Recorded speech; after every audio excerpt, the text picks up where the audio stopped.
चलिए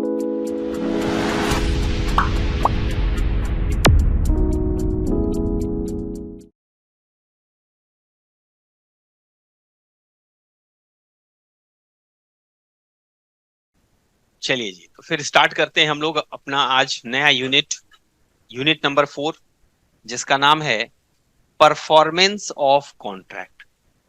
रिसेंटली हमने last classes में कवर किया है अपना अदर एसेंशियल एलिमेंट्स, और अब हम लोग परफॉर्मेंस पे फोकस करने वाले हैं।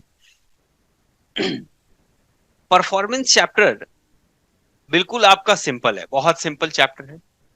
इस चैप्टर में हम लोग ये जानने की कोशिश करेंगे कि भाई कॉन्ट्रैक्ट कैसे कैसे कंप्लीट किया जा सकता है। उसमें जो पार्टीज होती है ना, भाई कॉन्ट्रैक्ट बनता कैसे है। ऑफर के एक्सेप्टेंस के द्वारा, क्योंकि ऑफर का जैसे ही एक्सेप्टेंस होता है वो किस में कन्वर्ट हो जाता है, वो कन्वर्ट हो जाता है प्रॉमिस में। और प्रोमिसेज जब एक्सचेंज होते हैं एक दूसरे से तो क्या बन जाते हैं, वो अग्रीमेंट बन जाते हैं। एंड देन अग्रीमेंट अगर एनफोर्सिएबल है तो कॉन्ट्रैक्ट बन जाता है।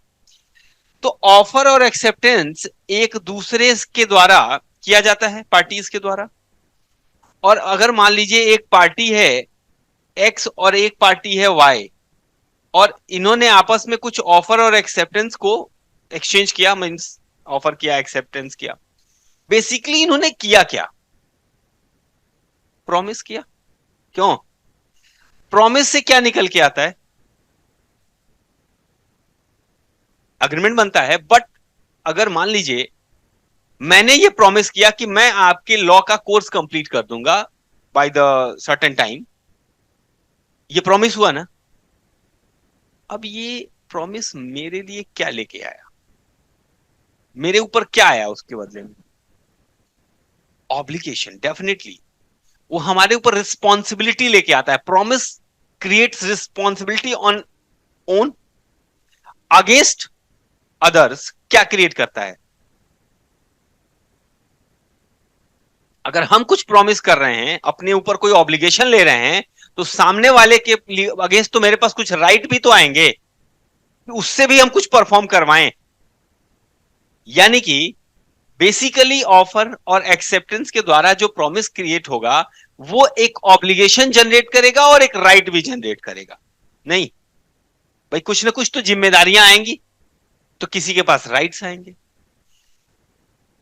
अगर पार्टीज के पास ये ऑब्लिगेशंस और राइट्स आ रहे हैं, तो अब ये क्या है, ये ऑब्लिगेशंस को पूरा करना है ना, और राइट्स को एक्सरसाइज कराना है। तो यही ऑब्लिगेशन को जो भाई जिसकी जो ड्यूटी है वो अपना पूरा करे, यही तो परफॉर्मेंस हुआ। मींस सीधा सीधा पार्टीज के ऊपर जो ऑब्लिगेशंस या ड्यूटीज आ रही हैं उनका परफॉर्मेंस ही तो हमको पढ़ना है। उन्हीं को तो फुलफिल करना हमें परफॉर्मेंस के रूप में देखना है कि हमारे ऊपर क्या राइट्स हैं, क्या ऑब्लिगेशंस हैं, क्या ड्यूटीज हैं, और कैसे वो पूरा होंगे। ठीक है, तो इस चैप्टर में हमें वही देखना है। सो परफॉर्मेंस ऑफ कॉन्ट्रैक्ट की अगर बात करें, every contract creates certain obligation on each of the parties involved in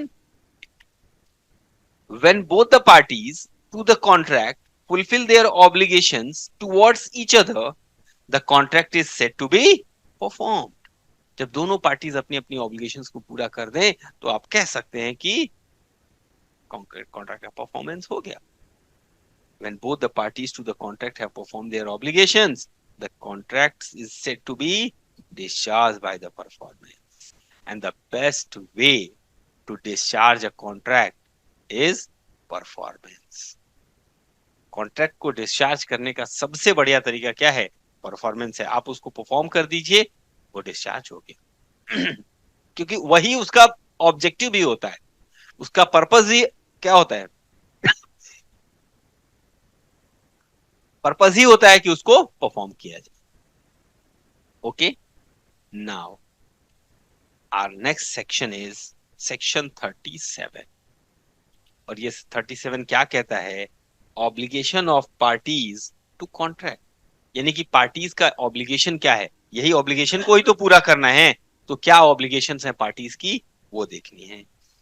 the parties to a contract must either perform और ऑफर टू परफॉर्म। अब ये जो ऑफर टू परफॉर्म है ना, इसको समझिए। ऑफर टू परफॉर्म, भाई देखिए हमारे पास क्या रास्ता है। मैंने आपसे कहा कि भाई मैं आपको एक सर्टन फीस के बदले में आपका लॉ कोर्स कंप्लीट करूंगा, मैंने आपसे प्रॉमिस किया। अब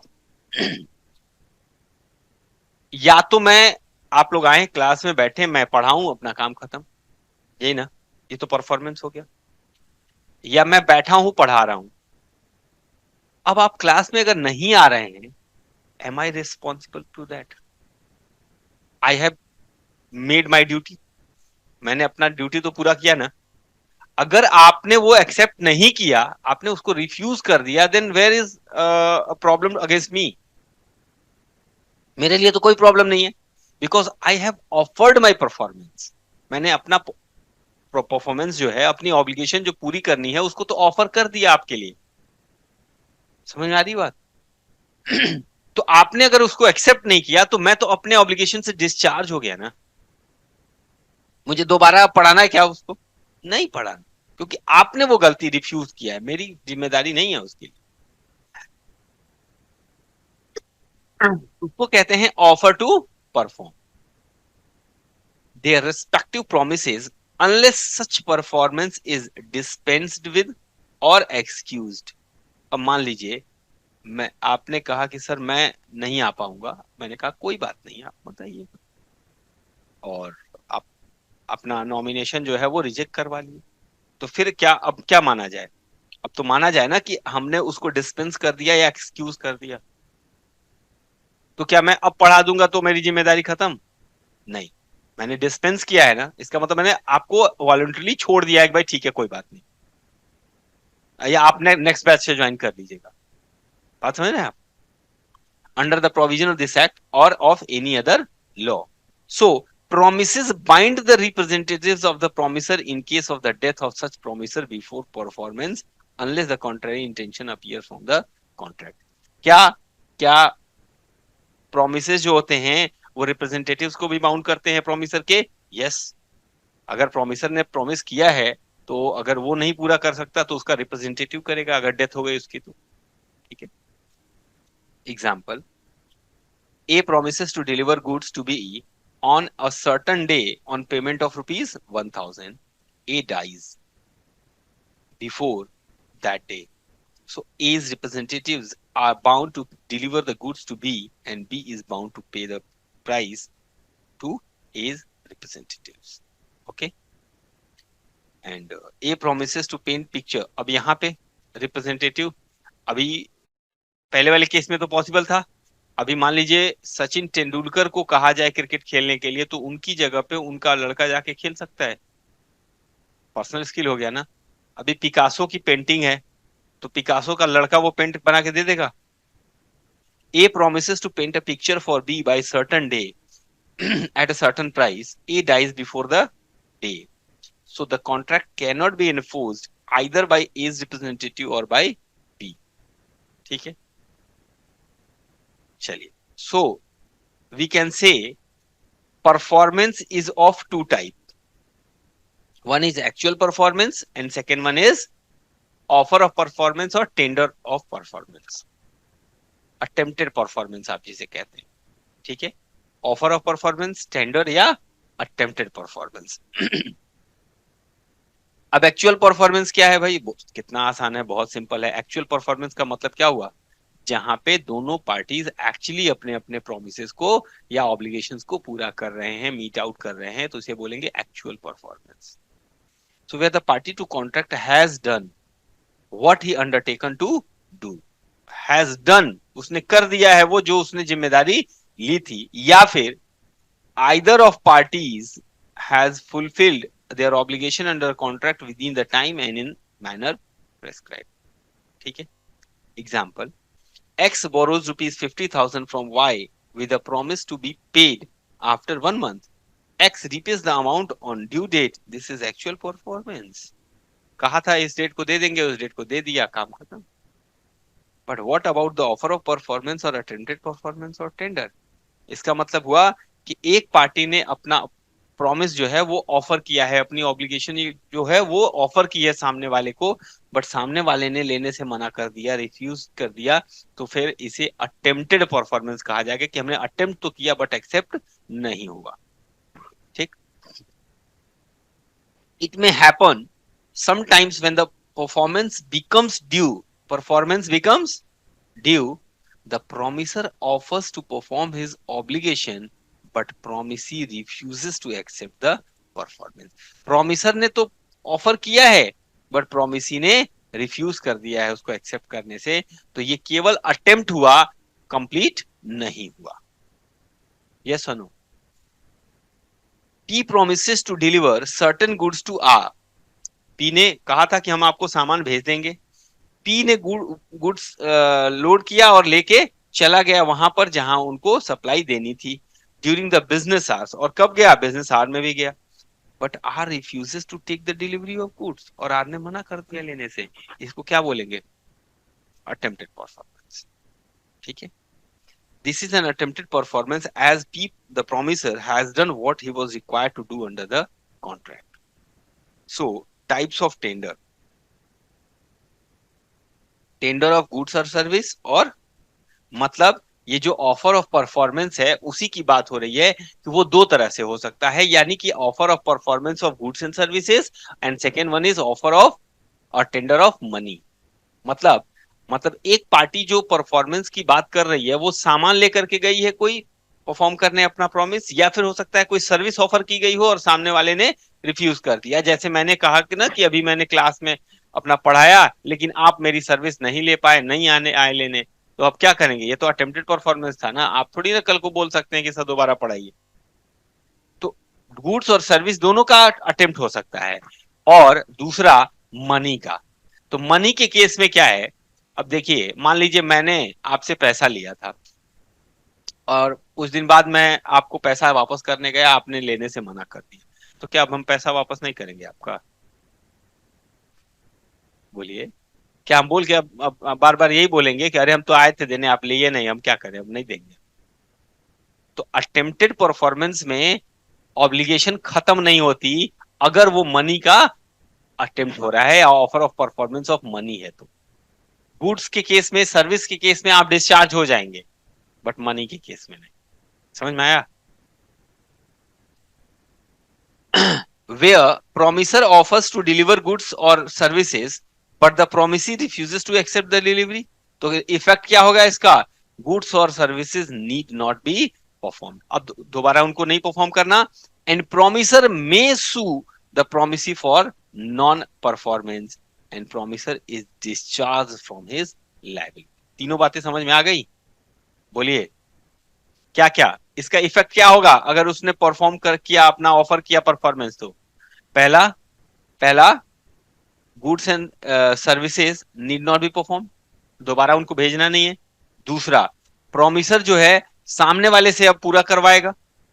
तीसरा, प्रोमिसर अपनी ऑब्लिगेशन या लाइबिलिटी से डिस्चार्ज है। बट क्या मनी के केस में भी ऐसा है क्या? नहीं। मनी के केस में क्या है? Where the promisor offers to pay amount but the promisee refuse to accept the same.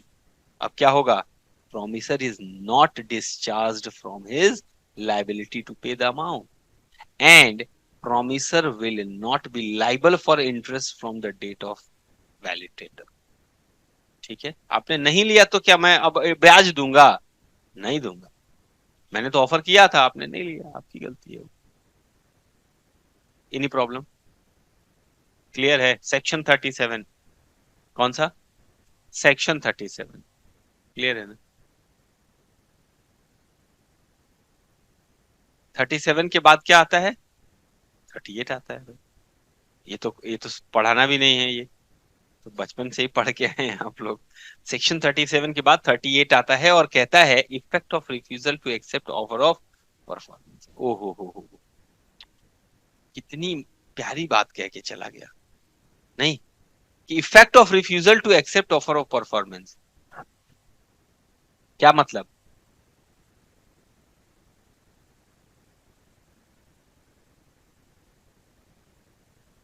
अभी जो ऑफर ऑफ परफॉर्मेंस हुआ, मतलब एक पर्सन ने जो परफॉर्मेंस को ऑफर किया, अगर उसका रिफ्यूजल होता है तो उसका क्या इफेक्ट होगा? सिंपल है, अभी तक वही देखा ना हमने, वो तो ऊपर अभी देखा ना वो डिफरेंस में, वही सेम चीज अब यहाँ देखनी है।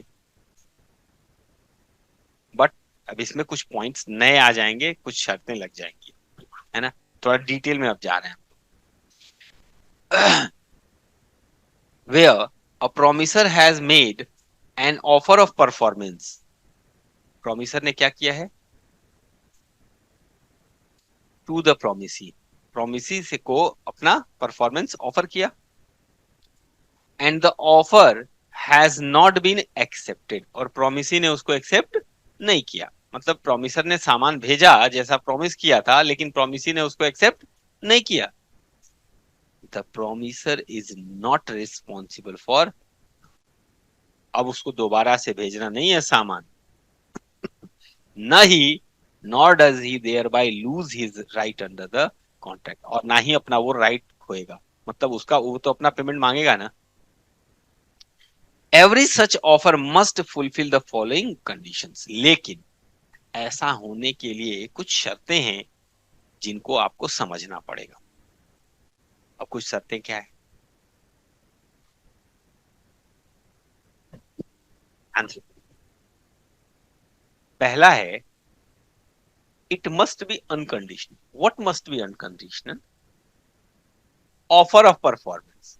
जैसे मैंने अगर सामान भेजा किसी को और उसने एक्सेप्ट करने से मना कर दिया, तो इसको क्या बोलेंगे?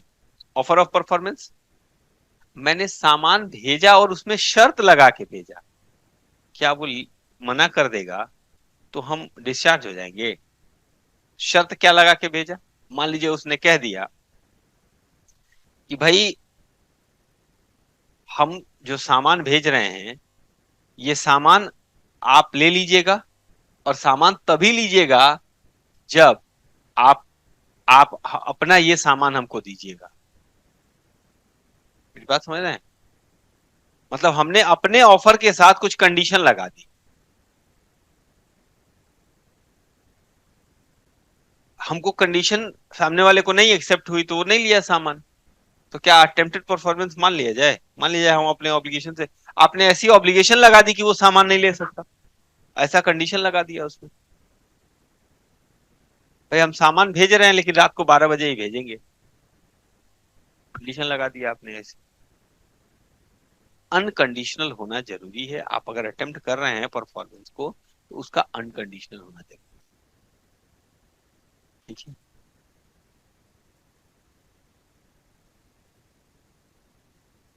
इट मस्ट बी अनकंडीशनल, जैसे कि X offers to deliver 100 bales of cotton to Y if Y sells his own machine to X. अब ये कह रहा है कि हम आपको 100 बेल्स भेज रहे हैं, लेकिन तब जब आप अपनी मशीन हमको देंगे। अब वो उसके पास एक मशीन है, वो नहीं करा, नहीं दे पाएंगे हम,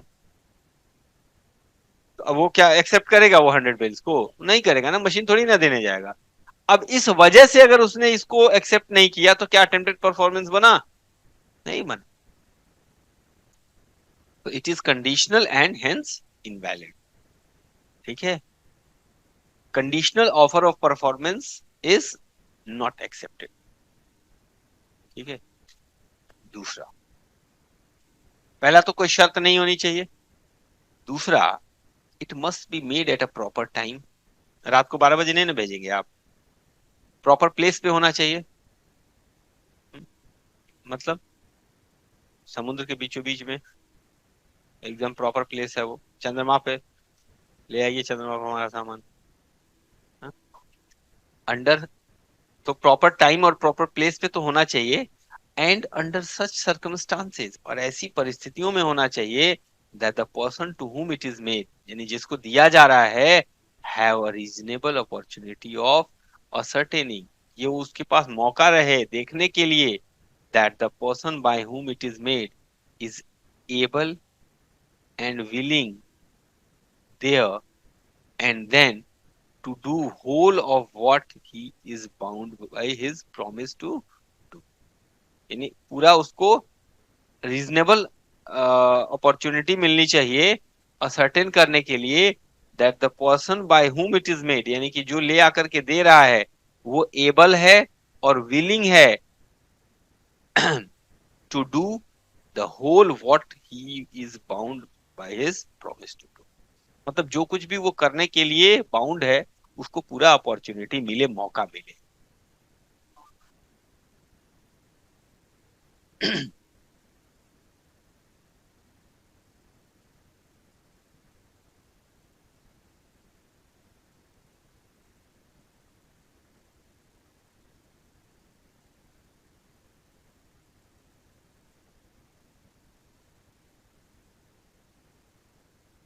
एक बात बताइए मुझे,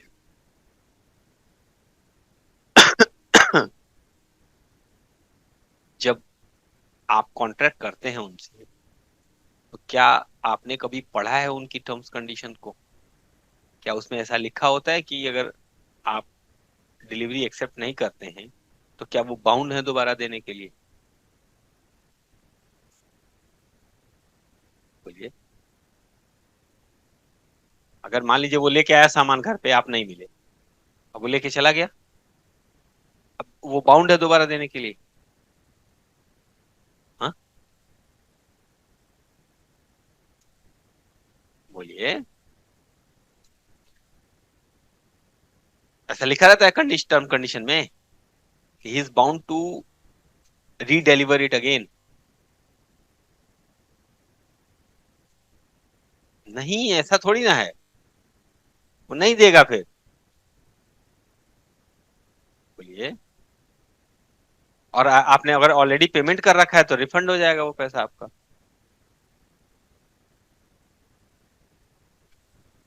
नहीं,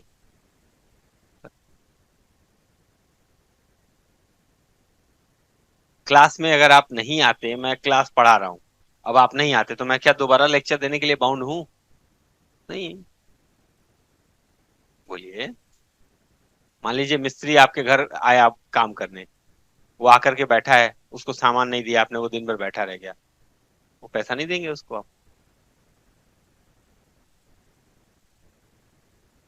बोलिए।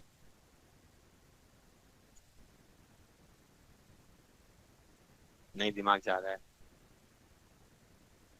आराम से सोचिएगा फिर से एक बार, ठीक है? लेकिन यहां पर क्या बात कर रहे हैं हम लोग ये कह रहे हैं कि ये proper time and proper place पे होना चाहिए, और ऐसी परिस्थितियों में ये ऑफर होना चाहिए कि जिसको ये हम कर रहे हैं, जिसके लिए हम कर रहे हैं, उसको पूरी रीजनेबल अपॉर्चुनिटी हो ये असर्टेन करने के लिए that the person bye whom it is made is able and willing there and then to do the whole of what he is bound by his promise to do। यानी कि मैं ये देख सकूं कि भाई वो एबल है और वो चाहता भी है वो परफॉर्म करना जो हमने आपस में कॉन्ट्रैक्ट किया हुआ है। ये पूरी रीजनेबल अपॉर्चुनिटी हो हमारे पास ये चेक करने की। मान लीजिए आपने एडमिशन करा लिया और क्लास की टाइमिंग मैंने बता दी, और मैं उस टाइम पे रोड पे घूमता, और आपको मैं क्लास में आने नहीं दे रहा हूं, और मैंने कहा अरे क्लास तो खत्म हो गई। नहीं समझे आप मेरी बात, मैं क्या बोल रहा हूं? मैंने कहा कि भाई आपको मैंने, आपने एडमिशन ले लिया क्लास में, और मैं क्लास में हूं ही नहीं, मैं क्लास ले ही नहीं रहा हूं, बट आपको भी मैं क्लास में आने नहीं दे रहा हूं, ये चेक करने के लिए कि मैं क्लास दे रहा हूं या नहीं, ये चेक ही नहीं कर पा रहे आप। और मैंने कहा कि आप आए नहीं क्लास में इसलिए खत्म, सब खत्म। तो आपको रीजनेबल अपॉर्चुनिटी मिलनी चाहिए ना ये चेक करने की कि सामने वाला जो करने के लिए कहा है वो विलिंग एंड एबल है कि नहीं। ये बात समझे आप? And last one, if the offer is an offer to deliver anything to the promisee, the promisee must have a reasonable opportunity of seeing that the thing offered is the thing which the promiser is bound by his promise to। यानी उसको पूरा मौका मिलना चाहिए promisee को कि देखे कि वही सामान आया है जो वो कहा था लेने के लिए। दूसरा सामान ला करके आप रख देंगे, वो लेने के लिए बाउंड है क्या? नहीं है। एंड अगर मनी का ऑफर हो रहा है तो मनी का ऑफर वही होना चाहिए जो लीगल टेंडर हो। 1,000 के नोट अगर आप ले जा करके किसी को दें, वो लेगा? और आप बोलेंगे कि हम डिस्चार्ज हो गए? नहीं, आप लीगल टेंडर देंगे ना उसको, तो वो एग्जैक्ट अमाउंट में होना चाहिए। और क्या होना चाहिए? लीगल टेंडर हो, यानी जो वैलिड हो करेंसी। ठीक है। फॉर एग्जाम्पल, एक contract to deliver to B, एक कॉन्ट्रैक्ट करता है बी से कुछ डिलीवर करने के लिए उसके वेयर हाउस पर। कब? 1 मार्च को। And 100 bales of cotton of a particular quantity, particular quality, sorry.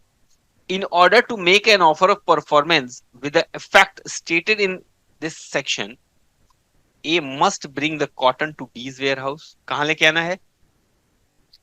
On the appointed day, जिस दिन कहा। Under such circumstances, और परिस्थितियां क्या होनी चाहिए?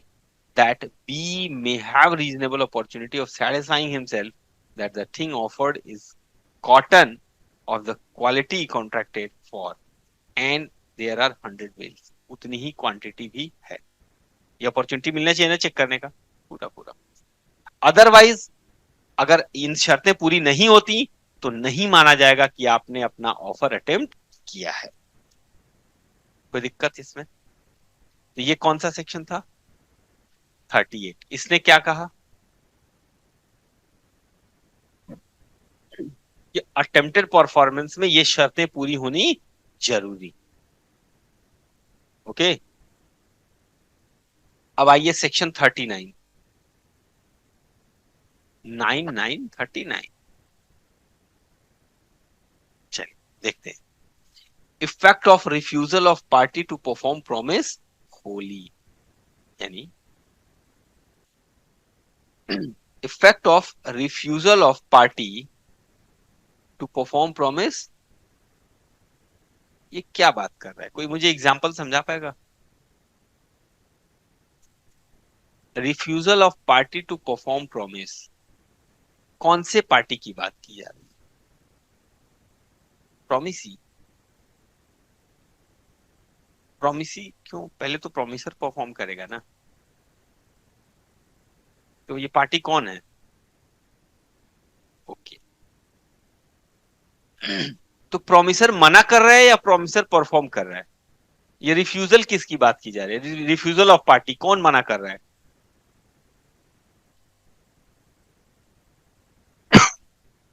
हाँ,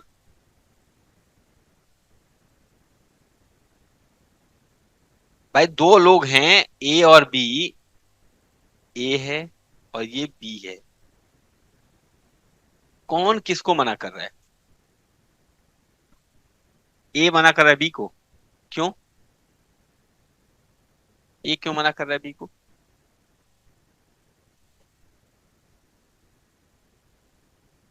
अरे, इतना कठिन हो गया क्या? भाई हमने ये कहा कि ए जो है इसको कुछ काम करना था। किसके लिए? बी के लिए। तो ए ने बी से कहा कि मैं ये काम नहीं कर पाऊंगा, या इतना ही काम कर पाऊंगा, इतना काम नहीं कर पाऊंगा। तो इसका क्या इफेक्ट होगा? ठीक है। होली होली पूरा परफॉर्म करने में वो समर्थ नहीं है, यानी कि effect of refusal of party, वो पार्टी जो रिफ्यूज खुद ही कर रही है कि मैं नहीं कर पाऊंगा ये काम पूरा। जैसे मैंने ही खुद मना कर दिया कि मैं लॉ में 50% ही पढ़ा पाऊंगा, 50% नहीं पढ़ा पाऊंगा। तो अब आपसे पूछा जा रहा है कि क्या राइट्स हैं आपके पास? समझ में आ रहा है कि वन पार्टी जो रिस्पॉन्सिबल है परफॉर्मेंस के लिए is refusing to perform promise wholly. Okay. So when a party to a contract has refused to perform or disabled himself from performing his promise in its entirety, the promisee entirety मतलब पूरा का पूरा। Promisee में, promisee के पास मतलब आपके पास क्या right है? अगर मैंने खुद ही मना कर दिया कि मैं ये काम नहीं कर पाऊंगा, तो अब सामने वाले के पास क्या क्या राइट्स आएंगे मेरे अगेंस्ट, वो देखना है। हमने आपसे प्रॉमिस किया था, आपने भी प्रॉमिस किया था, कॉन्ट्रैक्ट बन गया था हम लोगों से। अब मैंने अपना काम पूरा करने से मना कर दिया कंप्लीटली कि मैं ये काम पूरा कर नहीं पाऊंगा, पूरा ही काम नहीं कर पाऊंगा, तो अब आपके पास क्या राइट्स है? तो promisee may put an end to the contract, यानी कि आपके पास ये राइट है कि इस कॉन्ट्रैक्ट को आप भी तोड़ दें, डिस्चार्ज हो गया आप by breach of contract, unless he has signified by words or conduct his acquiescence in its continuance। यानी कि जब तक सामने वाला उसमें अपनी सहमति नहीं दिखाता, तब तक हमारे पास राइट है कि हम उसको तोड़ दें। क्यों? मतलब ए ने बी से कहा कि मैं अब कॉन्ट्रैक्ट पूरा नहीं कर पाऊंगा, तो अब बी के पास क्या राइट है कि बी भी कॉन्ट्रैक्ट तोड़ दे। अच्छा, मान लीजिए बी कॉन्ट्रैक्ट तोड़ता नहीं है, कुछ भी नहीं बोलता, लेकिन ये आगे जारी रखने देता है काम को ए के द्वारा। अब तो इसका मतलब बी नहीं चाहता है तोड़ना, तो यही बात यहां लिखा है, अनलेस ही हैज सिग्निफाइड। अब ही किसके लिए बोला जा रहा है, ए या बी? ऑफ कोर्स बी, ये बी के लिए बोला जा रहा है। B has signified by the words, कुछ बोल करके या कुछ कंडक्ट के द्वारा अपनी सहमति, एक्विसेंस दिखा रहा है इन इट्स कॉन्टिन्यूएंस। समझ में आ रहा है? Example, A a singer enters into contract with B. तो ए और बी एक कॉन्ट्रैक्ट में एंटर करते हैं, और ए कौन है? गाने गाने वाला, the manager of the theatre. कौन है? बी। बी उस थिएटर का मैनेजर है जिसने ए को कहा है गाना गाने के लिए, to sing at his theatre 2 nights in a week during the next 2 months, अगले 2 महीने तक। ठीक। B engages to pay her ₹100 for each night's performance। उसने कहा हर रात का 100 रुपए देंगे आपको।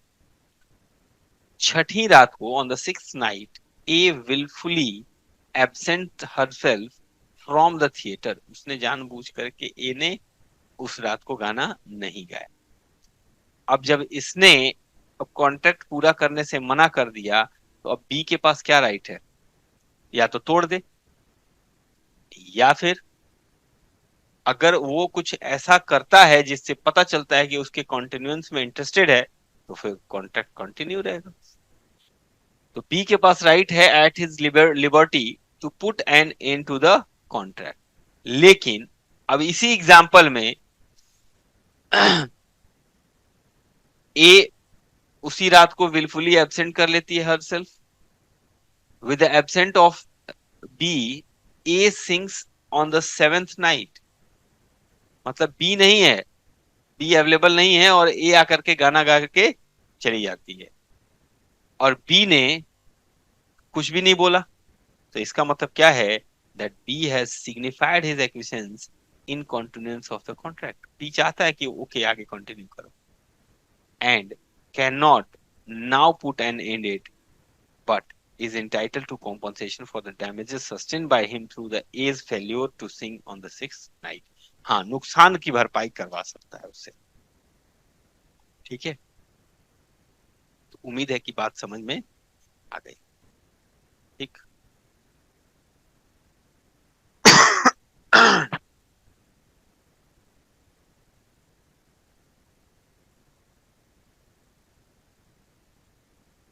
अब देखिए यहाँ पे हम लोग सेक्शन 40 से लेकर के सेक्शन 43 तक, तीन तीन सेक्शन, कितने? 3 हैं, काउंट करिए। 4 सेक्शंस, 4 सेक्शंस करेंगे जो कि रिलेटेड हैं इस टॉपिक से, जिसमें ये सवाल पूछा जाएगा कि भाई कॉन्ट्रैक्ट कौन कौन परफॉर्म कर सकता है, बताइए। अब ये सवाल अगर आपसे हम पूछ दें कि कौन कौन कॉन्ट्रैक्ट परफॉर्म कर सकता है, तो क्या बताएंगे आप? जो कॉन्ट्रैक्ट किया है वो कर सकता है, ओके। अगर उसकी डेथ हो जाए तो उसका लीगल रिप्रेजेंटेटिव कर सकता है, बिल्कुल ठीक। बस दो लोग, और कोई कर सकता है क्या?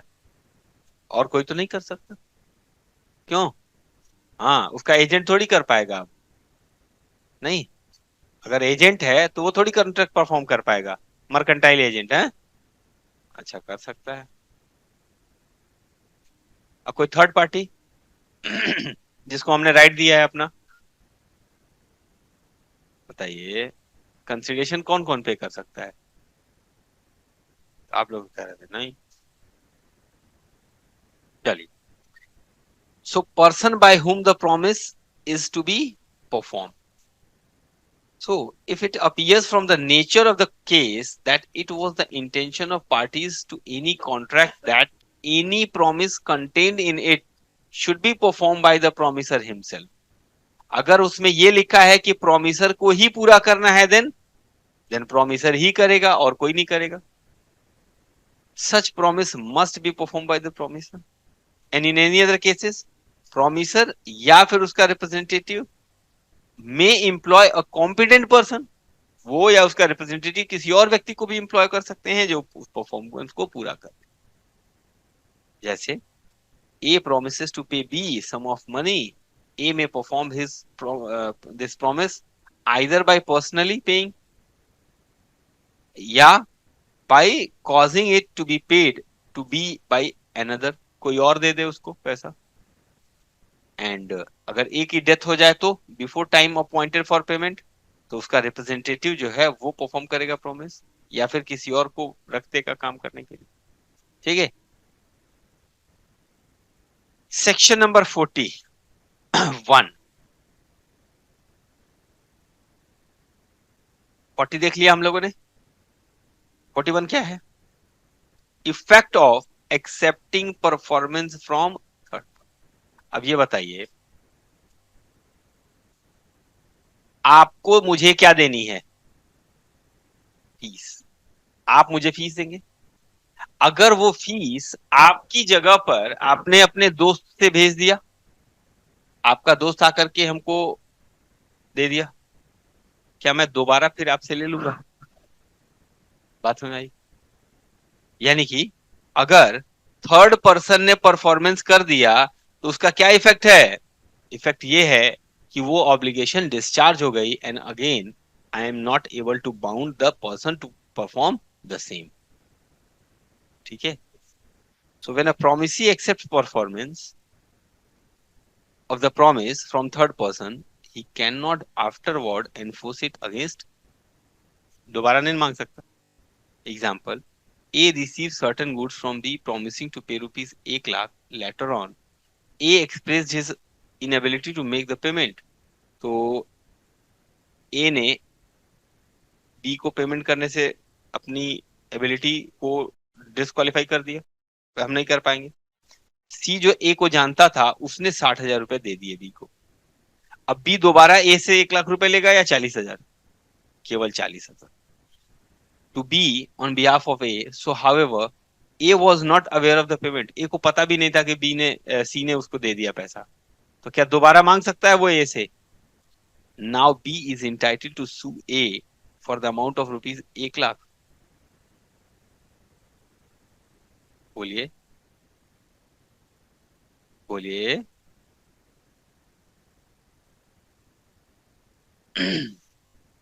In the present instance, B can sue only for the balance amount, that is rupees 40,000, and not for the whole amount. Okay. आइए, section 42, devolution of joint liabilities. अब पहले तो ज्वाइंट लाइबिलिटी क्या होती है भाई?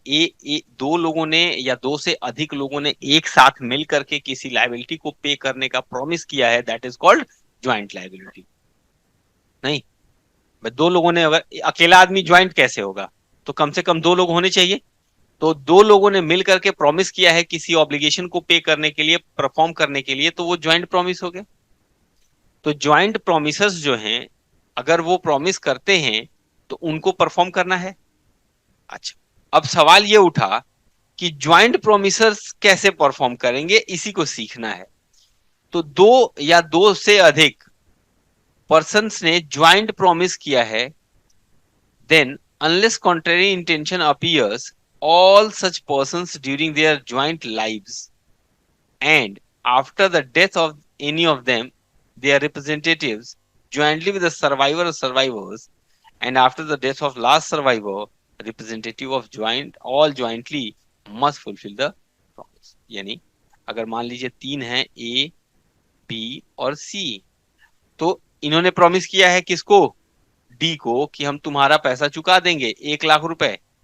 अब मान लीजिए ए की डेथ हो गई, तो क्या होगा, तीनों मिलके चुकाने वाले थे, वो चुकाते, लेकिन अब ये तो है नहीं, तो इसका लीगल रिप्रेजेंटेटिव किसके साथ, जो सर्वाइवर्स हैं, रिमेनिंग सर्वाइवर्स बी और सी, उनके साथ इनका रिप्रेजेंटेटिव मिलकर के वो पैसा 1 लाख रुपए डी को दे दे। अगर मान लीजिए बी की भी डेथ हो गई, तो इसका रिप्रेजेंटेटिव और एक्स का रिप्रेजेंटेटिव सी के साथ मिलकर के, और सी की भी डेथ हो गई, तो survivor representative of all partners या joint प्रोमिसर्स will pay to the D. So A, B and C jointly promise to pay rupees 6 lakh to D. Here A, B, C must jointly perform the promise. अगर A की death हो जाए तो representative उसका B के C के साथ, and so on, इसी तरह चलता रहेगा। एंड सबकी अगर डेथ हो जाए तो सबके रिप्रेजेंटेटिव परफॉर्म करेंगे साथ मिलकर के। कोई दिक्कत?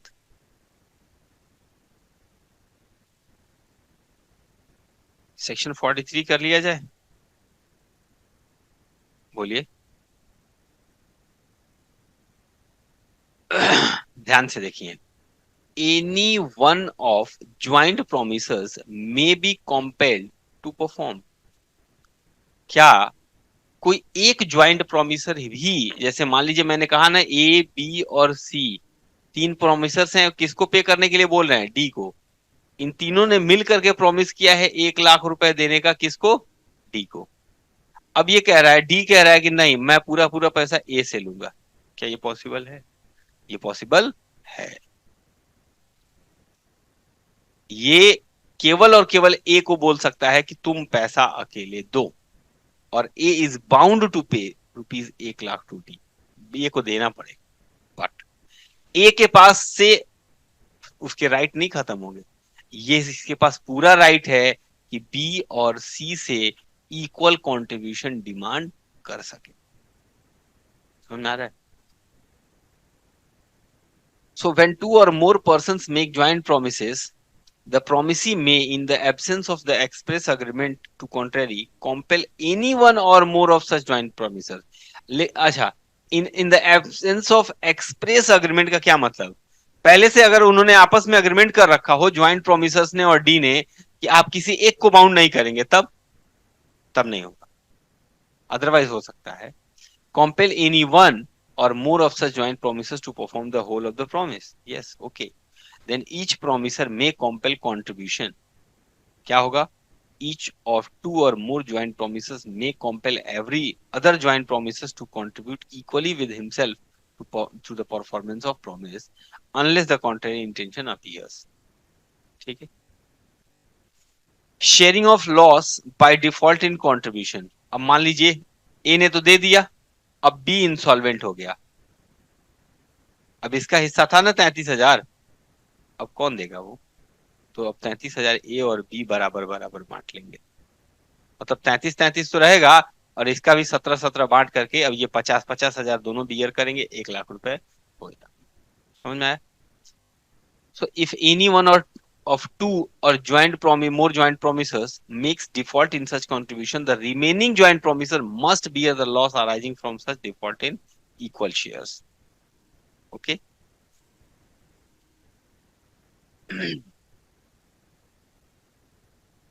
explanation में देखिए, nothing in this section shall prevent a surety from recovering from his principal the payment made by the surety on behalf of the principal, or entitle the principal to recover anything from the surety on account of the payment made by the principal। यानी कि अगर किसी surety ने अपने principal के behalf पर के पैसा दे दिया तो क्या होगा? जैसे मान लीजिए ए ने बी को पैसा दिया था और सी ने गारंटी दिया था कि अगर बी पैसा नहीं देगा तो मैं पैसा दूंगा। तो मान लीजिए अगर बी पैसा देने में फेल कर गया तो सी देगा ए को। तो अब बताइए, ए तो डिस्चार्ज, अब सी जो पैसा दिया है वो किससे लेगा? बी से लेगा। इसका कोई राइट खत्म नहीं होगा, ये वसूल करेगा उससे। समझ में आया? Example, A B and C jointly promises to pay D rupees 3 lakh. D may compel either ए और बी और सी टू पे हिम। किसी से भी ले सकता है वो 3 लाख पूरा का पूरा। ठीक है। A B C are under joint promise to pay D rupees 3 lakh. C is unable to pay anything to A. अब क्या हुआ? उसने पूरे पैसे दे दिए लेकिन वो सी जो है ए को एक भी रुपया नहीं दे सकता। तो A is entitled to receive rupees 1.5 lakh from B. क्या मतलब? बोलिए, ए बी सी 3 पार्टनर हैं। तीनों ने मिलके कितना वादा किया था डी को? 3 लाख देंगे। अब क्या हुआ? सी is unable to pay anything to ए। ए ने सारा पैसा दे दिया डी को। अब सी जो है वो ए को नहीं दे पाएगा एक भी रुपया। तो अब सी का हिस्सा कितना था? 1 लाख। तो दोनों 50-50 शेयर बेयर कर लेंगे। अब बी 1.5 लाख रुपए देगा ए को 1 लाख की जगह। नहीं समझ में आया? भाई ये अपना 1 लाख देता, ये भी अपना 1 लाख देता, ये भी अपना 1 लाख देता। अब इसने पूरे 3 लाख दे दिए तो अब सी एक भी रुपया नहीं दे पा रहा है। तो सी का हिस्सा 1 लाख, 50-50 हजार दोनों बियर करेंगे ना। तो बी अब कितना देगा? 1.5 लाख रुपए। समझ में आया? अच्छा, अब ये बताइए, अब एक बात मुझे बताइए। सेक्शन 44, मान लीजिए ए बी और सी तीन ज्वाइंट प्रोमिसर्स हैं। तीनों ने मिलकर डी को प्रॉमिस किया कि हम तुमको 3 लाख रुपए दे देंगे। डी ने कहा जाओ बी, मैं तुमको आजाद करता हूं, जाओ, जाओ जी लो जिंदगी, जा सिमरन जा। तो अब ये बी तो आजाद हो गया। अब कौन कौन देंगे? ए और सी ने मिल करके पूरे 3 लाख रुपए डी को दे दिए।